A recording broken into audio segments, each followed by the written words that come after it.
Very good. Welcome, everybody. Some people still joining, but we'll make a start on time. My name's Chris Mahon. I'm the Chief Executive of the IUCN National Committee for the United Kingdom. I'm actually here standing in for Sophie Stenson, who's not able to be with us today. Sophie's the chair of one of our expert working groups, the Education and Communication Working Group. But I'm able to stand in for her with the grateful assistance of Mark Stead from the Wildlife and Wetlands Trust. He's going to be moderating the questions. So thanks, Mark. And I know Mark. Apologies from Sophie. Somebody knows Mark. That's good news. Can I encourage you all to introduce yourselves in the chat? We don't have time for personal introductions as we only have an hour, but it would be good to know who you are and what you do. Thank you very much. And also be aware that the session is being recorded so that we can play it back and enjoy it all over again. So just before I introduce our speakers, I just want to make the briefest of mentions of the IUCN Youth Strategy. This is the new youth strategy for 22 to 2030. So it's a medium-term strategy. I'm not sure that there's been an IUCN strategy for young people before, and quite a lot of work has gone into producing this document. I've put a link in at the beginning of the chat, so you can all read it at your leisure. But for me, the two things that the strategy enables us to do, first of all, it recognises the importance and the value of young people in addressing the global challenges that we're facing today, and that's a very significant thing. But perhaps more significant is that it encourages the participation of young people in IUCN structures and activities, in its governance, in the way that it works. And that includes national committees. So the IUCN National Committee for the UK is seeking ways in which it can reflect the strategy in its UK context. So we're looking forward to trying that. This is really our first step in that process, understanding the way that our members in the UK work with young people, so we can share experience and learn from that process in order for the National Committee to reflect that in its work as well. So welcome to our first step. I hope there are going to be many others, but we probably can only do it with your help. So I encourage you to ask questions, share your experience in the chat too. Perhaps we'll find some more speakers from the audience today for another occasion. And let's see if we can't build something useful together. So that's enough for me. I'm going to introduce Charlotte Smith first, Director of Conservation Education at Chester Zoo, along with Nick Buckley, who's the Manager of Conservation Education at Chester Zoo. Elliott Ford is there also with them. They will no doubt speak more on themselves. Real pleasure to have you with us, all of you. And thank you so much for giving the time to share your valuable experience in this first step that we're undertaking. Let me pass the floor to you, Charlotte. Thank you. Thank you ever so much, and thank you all of you for joining us. We're really pleased to be here talking about some of the things that we've been doing around engaging young people in the structures of our organisation. In terms of how we structure what we're going to talk to you about, I thought I'd give a brief overview of Chester Zoo and the initial stages of thinking about setting up youth governance for the zoo. Nick's going to talk a little bit about how that fits into our wider youth programmes, and then Elliott's going to talk about how that actually works in practice as a young person involved in our youth board and how young governance kind of works. I think we're going to pause after Nick and I have spoken for any questions around the kind of more organisation perspectives, and then give the floor to Elliott to really talk about how the youth board works, because what we're really talking about is the context and some of the stage you might be at if you're just thinking about setting this up, in terms of some of the questions we were asking ourselves a few years ago. So I shall share some slides. So I think we've introduced Sam Charlotte. I'm Director of Education. Sorry, Charlotte, do you want me to introduce her, or do you want me to wait till my section? I can let you do that when I hand over to you, if that's all right. Yeah, that's great. And that was Elliott. So Chester Zoo, for anyone who doesn't know us, we're based in the northwest of England. We're the UK's most popular zoo. We have 2 million visitors a year. I guess one of the things to highlight is we work with a significant number of children and young people who come as part of family visits, are involved in our programmes. So for us, obviously, it really made sense that young people should also be involved in the governance of our organisation. We also work with young people through the projects we run in around 21 countries around the world. And at our core, we're a conservation and education charity dedicated to our mission of preventing extinction. I'll come back to why being a charity with trustees is really important when we think about governance and where young people fit in. So significantly in 2021, we launched our conservation master plan.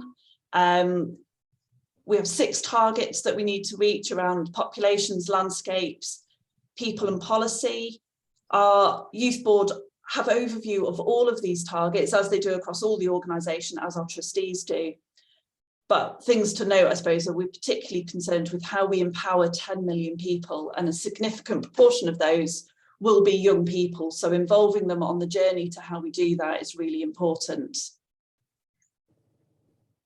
So why did we set up a youth board? Back in 2018, we'd reached the point where we got around 2 million visitors. We were working with around 250,000 young people in our programmes. But actually there was a bit of a drop off in terms of 12 to 25-year-olds. So one of our goals is around audience development. We know that age group are really important in terms of conservation. It's where we begin to form our identity, think about how we take conservation into our lives. So really important as a conservation organisation that we're engaging with young people. We also have a remit around capacity building and empowering the next generation of conservation leaders.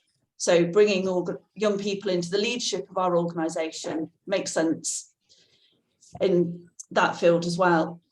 But more than that, this isn't just about, oh, we want to engage with more young people, so we should ask them what they want. It isn't just about consultation. Young people bring new ideas and skills and things we haven't thought of. As conservation organisations, we're trying to solve really complex problems. So you need to look at those problems from lots of different angles. And young people have lots of energy and skills and bring a diversity of thinking that we maybe don't have in our existing senior management structures. So challenging the status quo of how we do things is really important.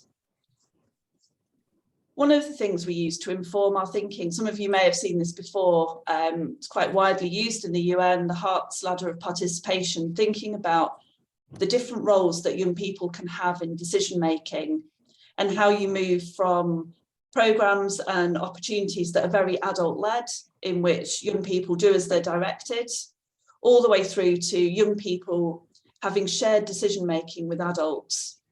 And this is what we really wanted to think about in terms of how do we bring young people into the organisation. I mentioned that we're a charity, and as a charity, our highest decision-making body is our board of trustees. So bringing young people and creating a youth board that reports directly into the trustees was a way of making sure that youth voice is heard at the highest level of decision-making in the organisation, and that directors and trustees are represented in youth board meetings, but that those meetings are led by the young people themselves. So really thinking about young people's engagement in governance as well as how we consult with young people and make sure that our programmes that we deliver with young people are informed by them. And that kind of way of co-producing is threaded throughout quite a lot of our other programmes with young people as well. So it's about having a range of different ways for different groups of young people to get involved in what you're doing. Or at least that's what it is for us at Chester Zoo. So just from an organisational perspective, in terms of things to think about when setting up a youth board or any kind of youth governance structure, it's really important to think about the support that young people might need to participate. So really practical things like when they might need to meet. So our youth board meet on a Saturday, so making sure that we've got admin staff, directors, trustees, and the staff that support them and deliver their training available to meet with them on Saturdays was really important. Making sure that you have got appropriate admin support and that you can provide them with the right kind of training.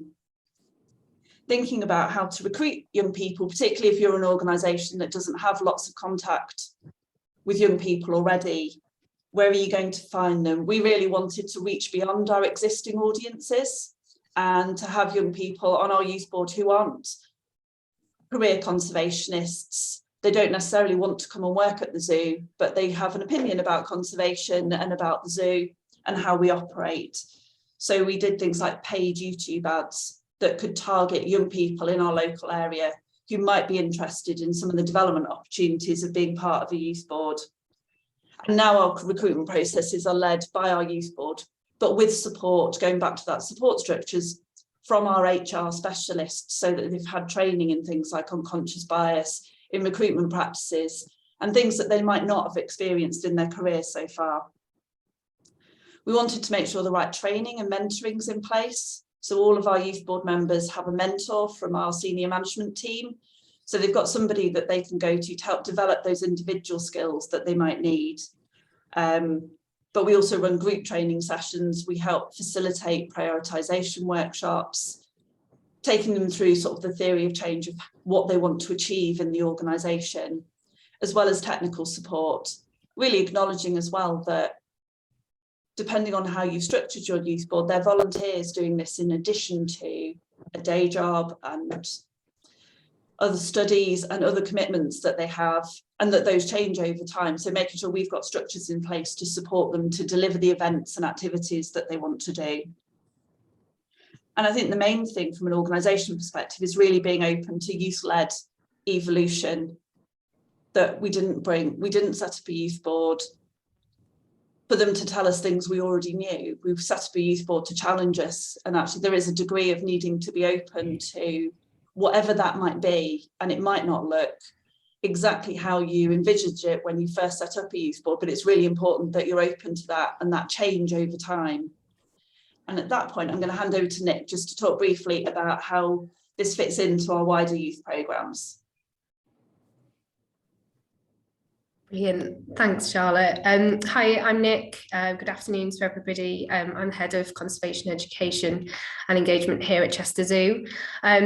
So in addition to the formation of our fantastic youth board, our focus over the past 5 years has really been on developing and building on a range of programmes to help build the capacity of young people to contribute towards the ever-growing crisis around the climate and nature. Alongside youth governance, we wanted to build a range of programmes that have a high level of participation for young people, referring back to kind of Charlotte's slide on Hart's Ladder. Although all the rungs represent lots of different but valid forms of participation, for us our focus is very much on reaching those higher degrees of participation for children and young people. And we've really explored using a range of approaches and been able to create lots of different opportunities alongside our youth board for young people to really express themselves, voice their thoughts and ideas around conservation issues and solutions, inputting into programmes and really being empowered to take action for nature, because that's ultimately what we really want. Obviously, we've not got long today. I can't take you through all of our programmes with young people, so I've picked a couple to kind of talk through. The first one being our live project. This is a project specifically designed around the special educational needs and physical disabilities the Live Young Members. This is a charity that we work alongside, and they support people of all ages to engage in fully accessible and inclusive programmes. And through this programme, we were able to support and explore and develop an immersive programme of activities that's actually supported 40 of their young members develop their knowledge and understanding of wildlife and their connection and contribution to local wildlife and global conservation as well. Through the programme, we've really explored kind of co-creation with these young people, with a wildlife and wellbeing garden being the kind of end product of that. But it's been co-created with those young members to use an immersive space to learn about and connect with nature, supporting their wellbeing and skills development as well. So this is a great example of using co-creation as an approach to working together with young people. Another approach we've taken before, a lot of you will be familiar with National Citizen Service here in the UK and social action weeks. We worked with a local organisation called Youth Federation, and young people were able to volunteer their time by taking part in the National Citizen Service summer programme, where we provided the group with masterclasses, inspirational workshops, help them kind of to identify as a young conservationist and develop those skills to engage audiences and create their own engaging educational activities for zoo visitors. So this again was just another approach that youth social action is a real growing area and is a really good example of where we've been able to work with those young people. A relatively new example of where we're bringing young people together to collaborate and take action on sustainability issues. We've recently become the Chester hub for UKSSN, which is the UK Sustainable Schools Network, where we kind of facilitate sessions for young students, generally post 16, so sixth form age, to come together with support from their teachers to really collaborate and come up with ideas on how they want to tackle sustainability issues and kind of take action for that, but give them that platform for it. So bringing together those like-minded people. And again, this is a kind of new approach to us, but all three of those really do kind of bring together the concept of really quite deep-rooted youth participation in our programmes, and that will be developing further as we move forward. So obviously those are some examples of some of our youth work, and across many of our programmes we aim to develop not just a young person's knowledge about conservation issues and their ability to take specific conservation actions, but also their capacity to lead and create positive change for the environment and in society in their own lives. We're really excited to be currently developing an evaluation framework that will combine our work alongside some of our empowerment and behaviour change measures with a broader set of outcomes, really trying to track and understand our impact on young people's personal developments.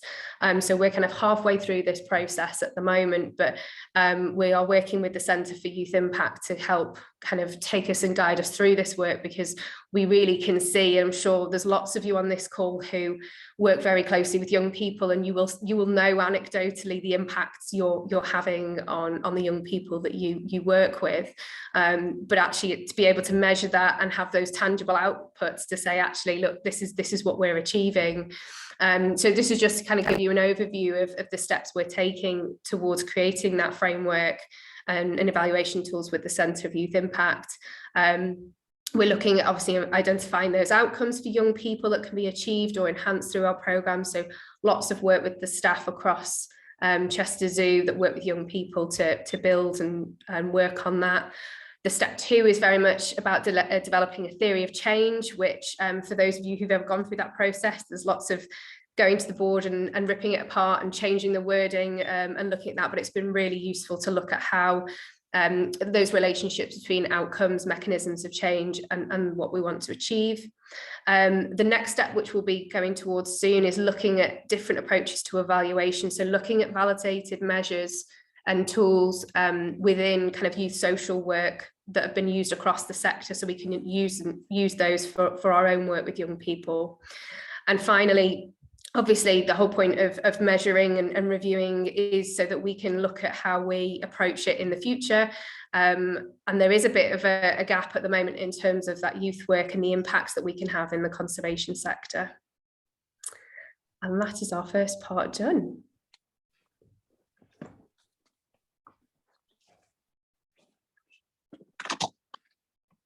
Thank you, Charlotte. Thank you, Nicola. It's excellent and very stimulating.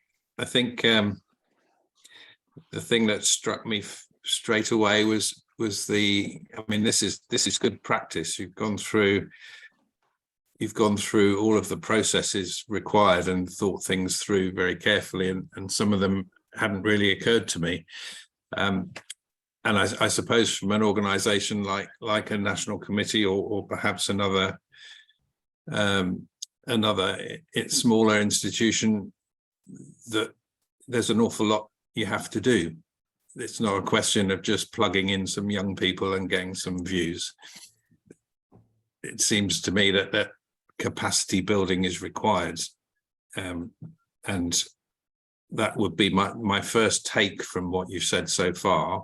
From the perspective of the National Committee, if we wanted to engage young people, we would certainly need some capacity building to do it properly. So thank you very much for that shared experience. That's a significant lesson learned. Does anyone have their hand up for a question? Is there anything in the chat, Mark? Yeah, we've got a question for the chat now. So from Nicholas, great to see the heart ladder of participation and co-creation referred to.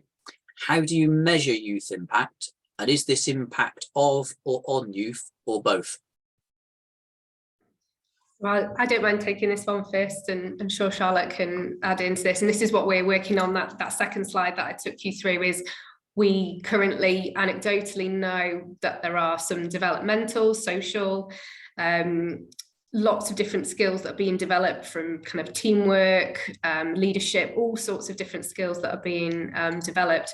And that's why we want this. Anecdotally, we've seen the journey of some of our young people, but actually we want those measurements, and some of the tools in youth work and youth development that we're being introduced to as we speak are certainly going to be really exciting to explore, because they are kind of universal. It's not something that will just be kind of for us, they're universal.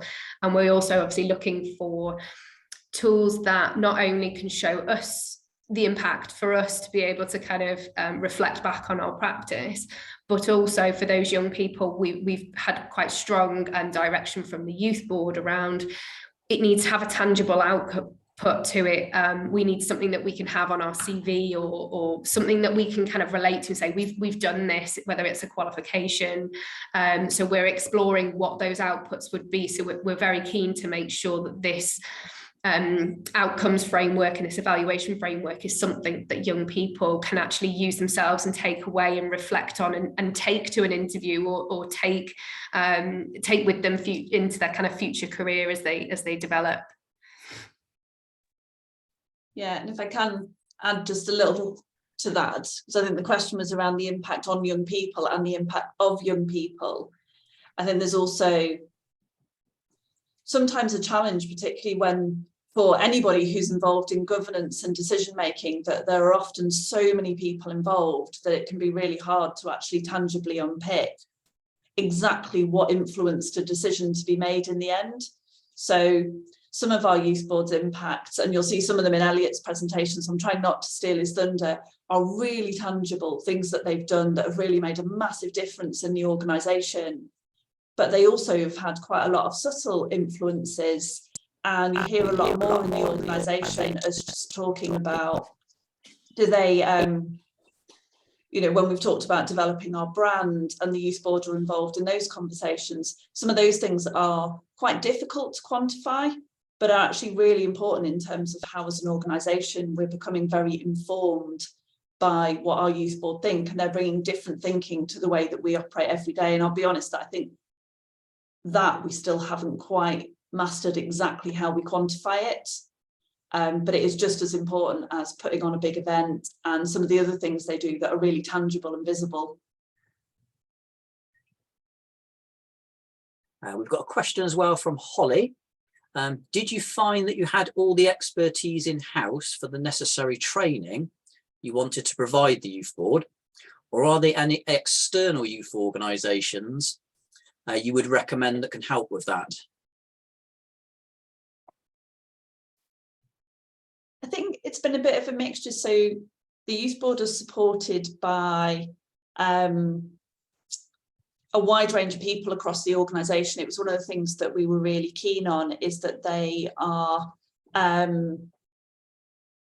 not siloed into one particular department. So their mentors come from across the directorate, senior managers and directors, and we gave them training in mentoring. We're quite lucky, I think, as a large organisation, we do have quite a lot of expertise in-house. So we had people in-house who could train people around mentoring. But as Nick mentioned, we have started to work with the Centre of Youth Impact. We've previously worked with the Youth Federation. We work with quite a lot of youth organisations who in the early stages we were consulting with quite heavily around how to set this up. Obviously, the youth board themselves bring a lot of expertise, and in terms of future recruitment, the training and support they need, they're just as much involved in dictating how that should be. So it's not always about people in the organisation, but we definitely needed to build the capacity of the organisation to work on co-production, to take those viewpoints on board. It's a challenge to existing decision-making structures. So actually it's not always as specific to working with young people. It's thinking about if you're going to change the way that decisions are made and the kind of influences you take on board, that you need to recognise that as well in terms of how you prepare to change things. Brilliant. Thanks, Charlotte. Hopefully that answers that question for you.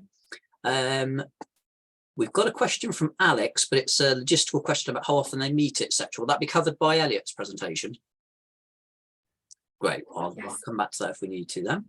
Just a message from Simon Garrett, not a question, but just to say word of praise, absolutely top work. And then a question from Amy, will you be monitoring those who get too old and are no longer part of the group to see what they do following being part of the youth board? So yeah, this is actually a project that we're recently looking to launch. So it was actually one of our youth board members that had suggested and proposed this to myself and Charlotte about kind of continuing almost an alumni of youth board members, because there is a real desire for them to want to stay connected, and actually it's part of this. We want to see where people go, and there will be opportunities as we grow the youth programs for people to stay connected with us. So we are setting up a kind of network to remain in communication, so kind of a newsletter kind of sign up to our youth board members, but also we are opening that out to our other long-term engagement with young people. So where we've had Duke of Edinburgh students with us for a number of months, where we've had other students with us, so we have things like our podcast programs and things like that. So where we've had longer term engagement with young people, we're going to be inviting them into that legacy, that alumni network, so they can stay connected with what's coming up, and we can also see how they're getting on as well. Brilliant, thanks Nick. And then a question from Katie. What has the general reaction been from the wider staff and organisation regarding the creation of the youth board? I think generally really positive. They contribute massively to the organisation, and you do more and more hear different departments saying, oh, we want to get our youth board's view on that. So for example, we were looking at our brand last year, and Director of Marketing hosted a session with the youth board to get their input on the development of the new brand. So it's definitely, the more they do and the more visible they become in the organisation, which is probably one of the challenges of the meeting on Saturdays, but we do try and make sure they have tours with key members of staff when we can. Should be added, it was quite challenging in the beginning. They were set up at the very beginning of 2020. So we went into a period where the zoo was closed and all meetings were online. So it's taken a little bit of time to build their visibility in the organisation, but they've done a brilliant job of really contributing to a really wide range of initiatives, and that's really positively received by senior managers, directors and staff across the organisation. Thanks, Charlotte. A question from Shivani. Do you have somebody who oversees the youth board, i.e. initially setting it up, the admin of running it, providing support to the members, etc., or are there multiple people involved in that? There are multiple people. We didn't have, I know some organisations go down the route of having like one person who's responsible for young people. It is a shared responsibility here, which I think there are pros and cons to both approaches. But the shared responsibility, it does mean that they're not dependent on any one person. So each young person, each youth board member has a mentor. They have one of the admin team is responsible for providing them with admin support, helping them set up meetings, they all have access to the zoo's online system. So they have zoo email addresses and so on. So someone is responsible for the admin of all of that. And then the education team provide that connection to our wider youth programmes and provide some of the kind of pastoral support around their training and facilitation. So it's dispersed for different things. And then they have a direct liaison and a trustee liaison who provides that point of contact. But Elliott will talk a little bit more about the structures in his presentation as well. Brilliant. Thanks, Charlotte. There's a question for Simon, but I think that's a one-to-one question rather than a group question. So, Chris, I don't know if you want to move on to Elliott.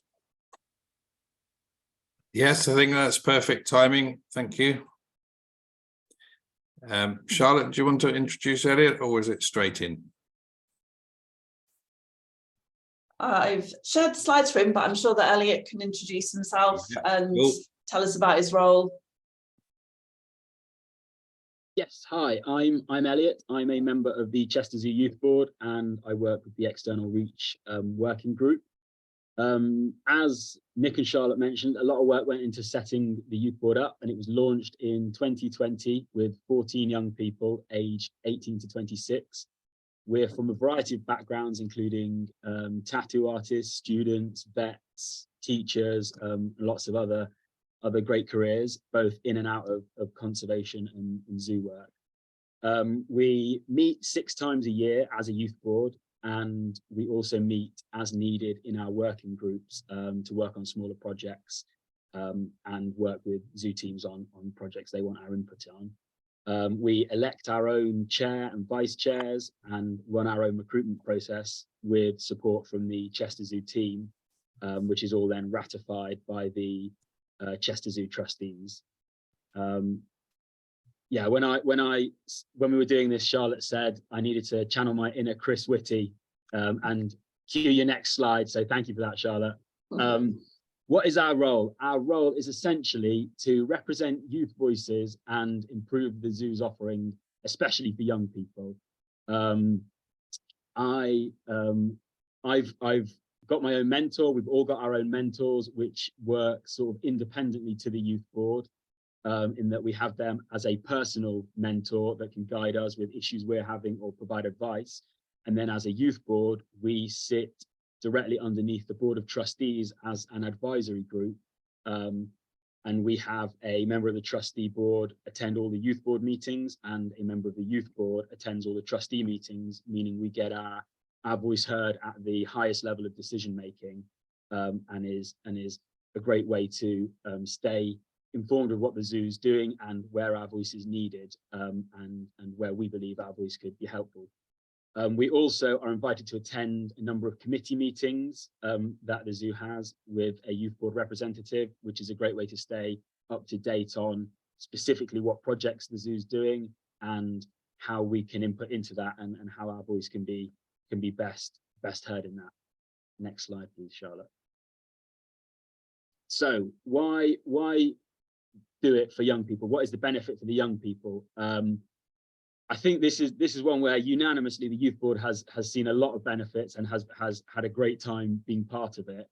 I think more specifically, there's been a huge amount of personal and professional development for the members of the youth board. We've had exposure to writing reports, giving presentations, and developing a lot of professional skills, but also developing personal skills such as communication, or just developing confidence, especially for some of our younger youth board members, being involved in board meetings and in these kind of environments isn't something that, you know, most young people would have experience with, but I can see is already having a massive impact on their future careers and their career development, which has been brilliant. We've had access to experts. I think when you're an expert, you maybe don't realize how valuable that is. But I know for me, with my mentor, who's one of the directors of Chester Zoo, it's been amazing to be able to get that advice, that support, and just learn from what their job looks like and what they put into it, and understand that career progression and what they've managed to do. And it's been a real privilege, and also I've really appreciated it from Chester Zoo's point that it's really demonstrated how much they're committed to putting the resources into supporting the youth board and making sure they contribute to the zoo as widely as possible. We've had a network of like-minded people. This is one, I think when you're not involved in the conservation sector professionally, it's especially beneficial. I'm not personally, and it's been amazing to meet so many passionate young people who've got an interest in conservation, and it doesn't seem like you're the only one who sort of cares, or you're the only one who's furthering and working for these things.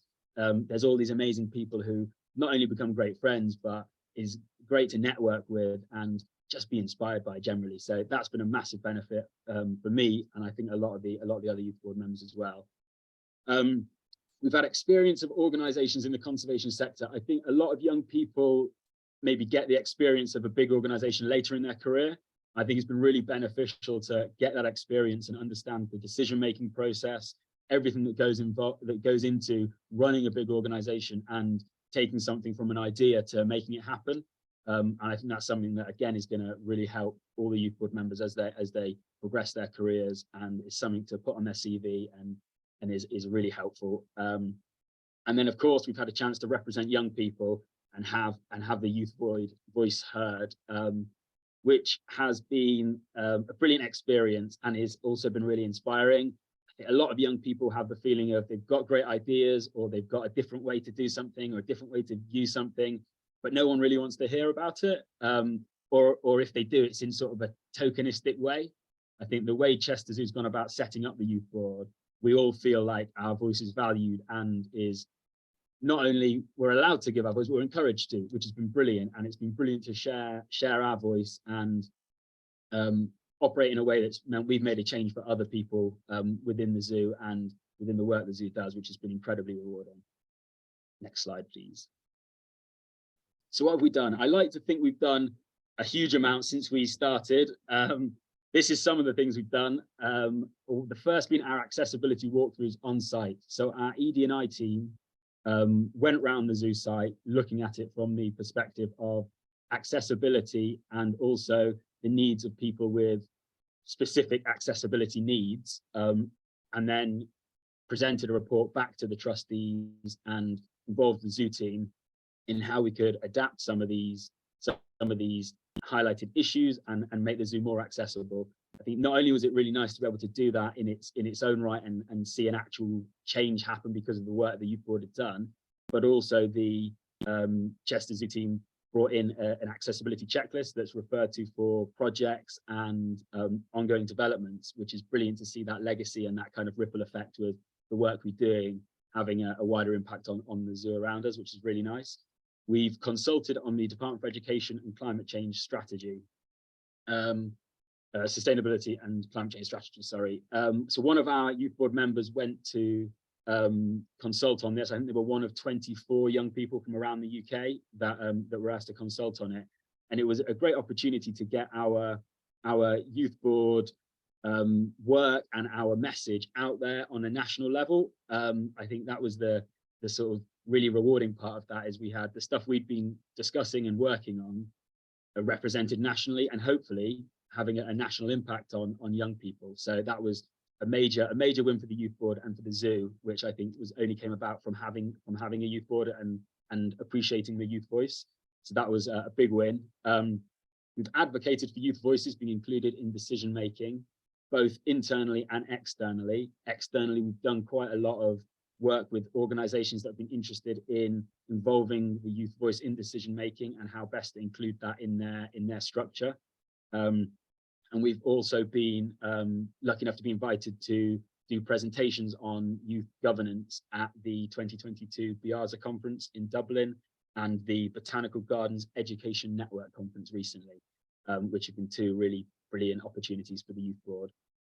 And lastly on this list, we've fed into the zoo's offering for young people. So we've worked with young people, we've worked with the zoo, and the zoo teams, the directors and the trustees to try and improve the offering, both for young people and the wider zoo. As Charlotte mentioned earlier, we've helped with the rebranding work that the zoo's been doing, and we've just generally consulted on a lot of what the zoo has done. I think it's been really nice to see recently a lot of the zoo team wanting to come to the Youth Board and get the Youth Board's voice on work that they are doing and projects that they're planning. And it's been really nice to be able to feed back into that and have that collaborative relationship with so many of the zoo team.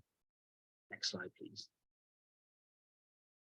So I think this is one of it's one of my proudest achievements with the Youth Board, and I think something that we're all really, really proud to have been involved with. We've run our youth symposium. It's an annual youth-led event. It's the second year we ran it last year, and we're holding it again this year.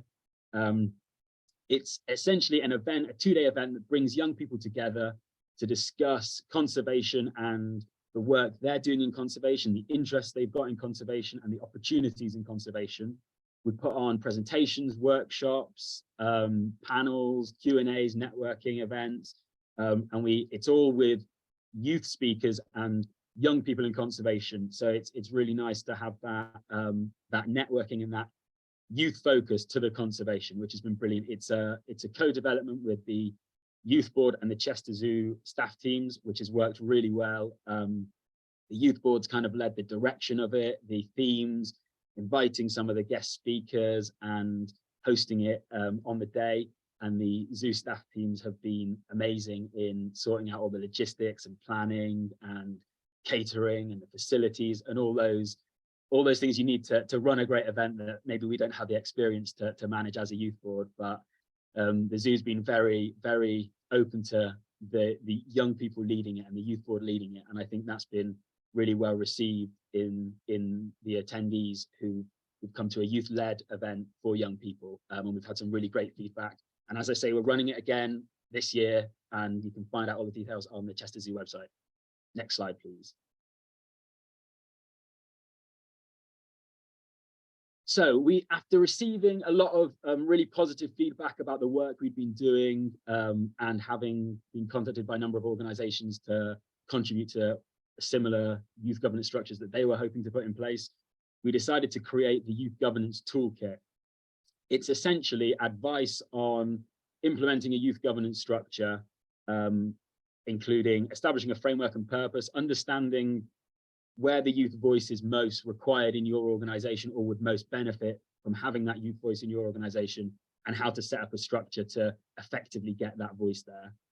Recruitment and onboarding, so finding the right young people who've got the passion for what you do and what they're interested in, and getting those young people to a position where they feel able to and confident to contribute to your organisation with their opinions and their voices.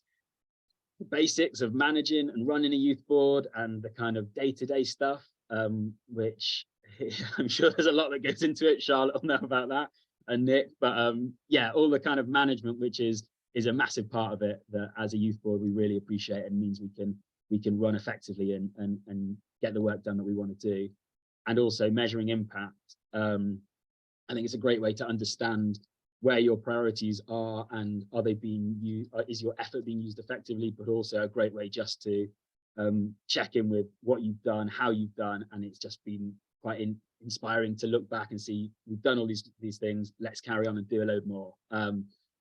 It's all based on lessons we've learned from our experience with the Chester Zoo Youth Board, what's worked really well for us, what we've had to tweak and adapt to make it work really well for us. But it's also got loads of great stuff from other organisations that have youth governance structures and have shared their sort of best practice and their advice with us, and that's in there as well as some additional resources and example documents to help with getting it all started and seeing what it's all about. So thank you. I think that's the end of my presentation. I'd like to thank the IUCN National Committee UK for inviting us. It's been a real privilege, and also I'd like to thank the Chester Zoo staff, directors, trustees for welcoming the youth voice in to the decisions that are made in the great work that Chester Zoo does. So thank you. Thank you so much, Elliott. That was really inspiring and excellent. I was going to ask whether there was a toolkit, and suddenly there it was, because I think there is. I don't know how groundbreaking this is, but it all seems very new to me, and very, very shareable. And I was just wondering whether we could explore the opportunities of Chester Zoo's membership of IUCN to start sharing your work with a European and a global audience. IUCN is an enormous network of environmental experts, of which you are now one.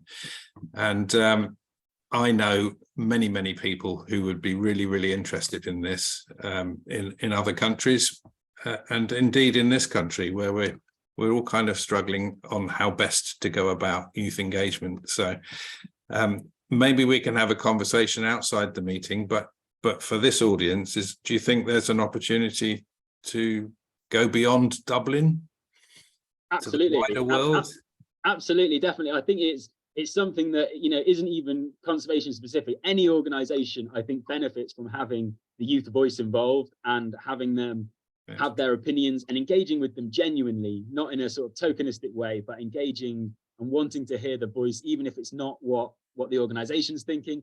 But it's only a benefit to have that. And I think especially in the conservation sector, it's a brilliant opportunity, and it doesn't look the same for every organization. It won't work exactly the same way, and it won't be beneficial to have maybe a full youth board or whatever it is. But I think there's definitely scope to push it out there. And it's one of the reasons we created the toolkit. It's great to just look at it, even if it's just that first step in exploring, is this something we could start to bring in or look at bringing in? And luckily we're starting to get more resources out there that can support with that process. Excellent. Well, I'll just flag up the Regional Conservation Forum of IUCN in Europe. And of course, we have our World Conservation Congress in 2025. So I can see a workshop opportunity for you there, for sure. Amazing. I'm going to pass over to Mark for the questions, please. Yeah, there are a couple of questions coming through, but just before that, just to say that I've spoken to Elliott and other members of their youth board before as well to get some advice for ourselves as WWT. And just to say they're absolutely incredible. It's amazing what they're achieving. So yeah, thanks Elliott, and rest of you as well. They're absolutely brilliant. Two related questions from the chat. We've got from Nicholas, how do you define youth? And related to that, from Amy, why was the decision made to start the youth board at 18 years old? So I think how you define youth, it depends sort of on your organization and what you're looking at. I think for Chester Zoo, maybe Charlotte and Nick can elaborate on it, but it was to do with the age groups that they'd identified as weren't getting the best experience from the zoo as they could, and that they didn't have that voice for. I know, is it the UN it's under 35, which seems quite generous. But I think it's what your organization needs and what you would consider the youth demographic that isn't being represented. In answer to the second part of the question, we started at 18. I think it was basically a sort of safeguarding and an issue with wanting to not have to have those considerations as well with setting up a youth board. But I know we are looking to bring in more younger youth voices into the youth board, or at least the input into the youth board, to have it even more representative of youth, because obviously there is a significant demographic not being represented if you put the bottom limit at 18. Has Charlotte and Nick, have you got anything you'd like to add to that? I think you've covered it really well, but I think probably say that our plans for the future are to think about with the youth board that younger demographic, but the cut-off for 18 was, as Elliott said, a really practical consideration about they're then all adults. There's no further questions at the moment, but there's some really useful links from Stephen, so do have a look at those. Does anybody want to ask a question? You can always pop your hands up and ask questions as well. There's no stupid question, so do ask whatever you want to.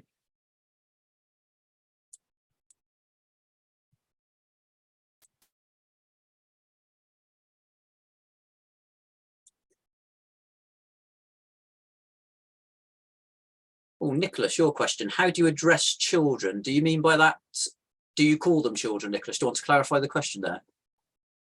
So I was thinking more of just the age range, but also, is there a parallel program for children that leads into the program for youth? Because Roger Hart's work on children starts at a very early age, and in Commonwealth circles we're working more and more with very young children, even preschool children. And I went to a talk by Bristol Zoo the other day, and the representatives were very dismissive of meerkats, you know, sort of bit of the sort of detritus of the I don't know, the conservation world, when it should all be about, I don't know, megafauna or whatever. But in Bristol Zoo, I mean, this is my perspective, and Simon probably has may have very different views or identical ones, but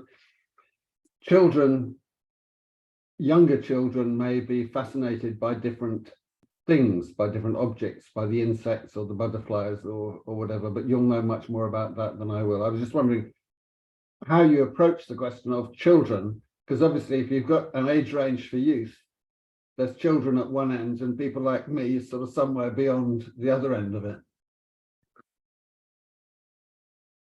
I think probably best to hand that over to Charlotte and Nick, who've got a lot more experience with the full spectrum of youth programs at Chester Zoo.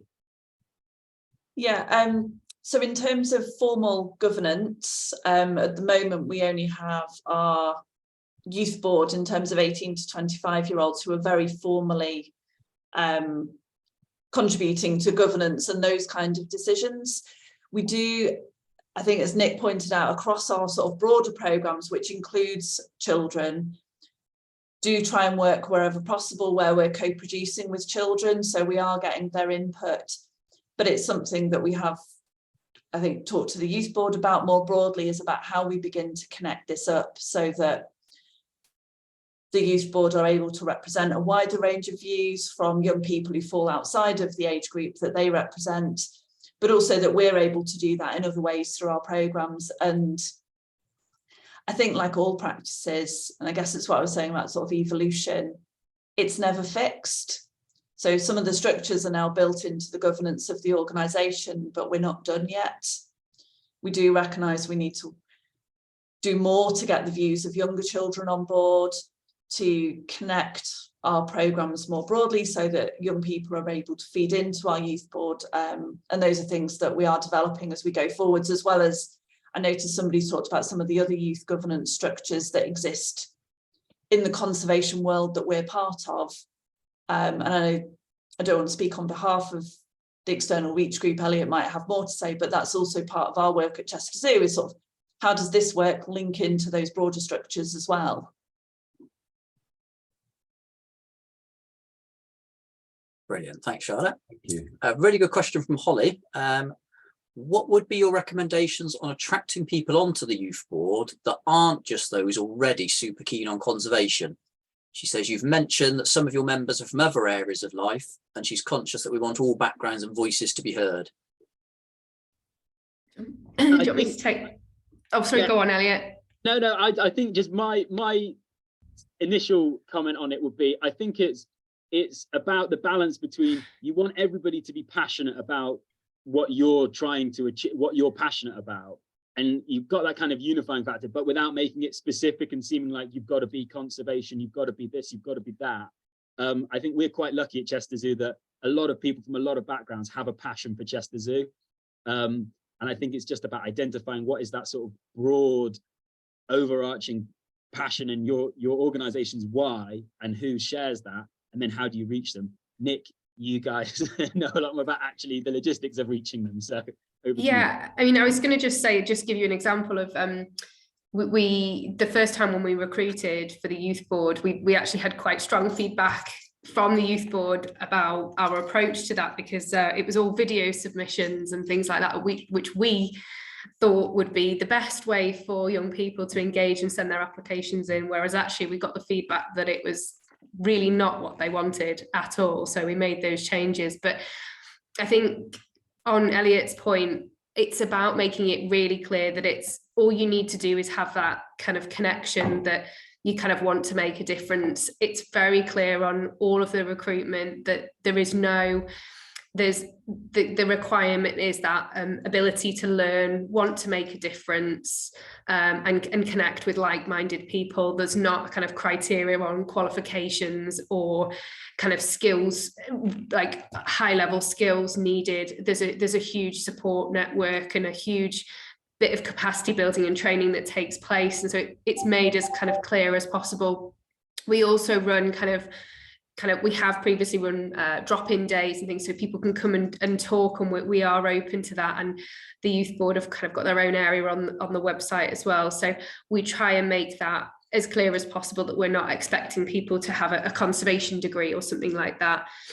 However, it is an area that we want to make sure we're looking at more. We may have to look at kind of more targeted recruitment, but we have existing relationships with young groups, talking about before about that kind of children, and making sure we have got routes and journeys for people to go on. And if we have long-term engagement with young people or children, and they're moving into that kind of young people zone, that actually we make sure that these opportunities are really clear and they're a pathway for them to kind of go on to.